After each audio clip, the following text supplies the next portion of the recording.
At the last possible second, her friend reacted. She quickly looped the safety rope around the top section of the tower, planted her feet firmly against the metal frame, and pulled with all her strength. Becky managed to stop her fall and slowly regain control. Inch by inch, she climbed upward, but the tiny platform offered almost no room to stand, making every movement dangerous. Then disaster struck again. Just as she was making progress, Becky's foot slipped. She dropped suddenly and nearly lost everything she had gained. Luckily, her friend immediately locked herself into position and held the rope steady.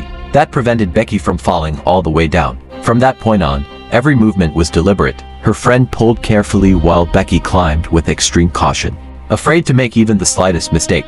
Eventually, she reached the damaged ladder. Grabbing onto it, Becky used every bit of strength she had left and finally climbed back onto the top of the tower. The moment she made it up, she collapsed onto the platform, breathing heavily as she tried to calm herself, despite being trapped high above the ground. The relief of surviving the fall made both women burst into nervous laughter, but reality quickly returned. Their only ladder was broken. They were stranded nearly 2,000 feet above the ground with no obvious way down.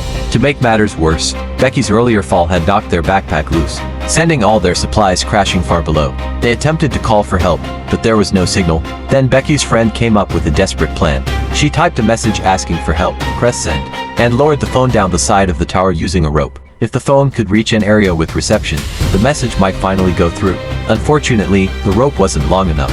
They waited for a notification, but nothing happened. Determined to reach farther, her friend climbed onto the broken ladder and hung suspended in midair. Stretching her arm downward, she lowered the phone as far as possible.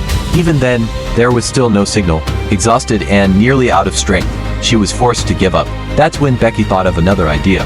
If they wrapped the phone carefully, they could throw it to the ground and hope it survived the impact. Her friend agreed. She removed her shoe, placed the phone inside, and packed extra fabric around it for protection. Once everything was secure, they tossed it off the tower.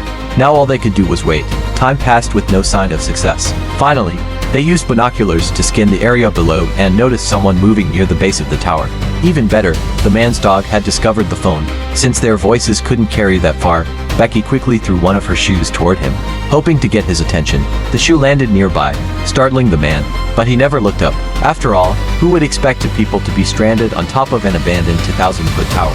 He picked up the shoe, tossed it aside, and started walking away.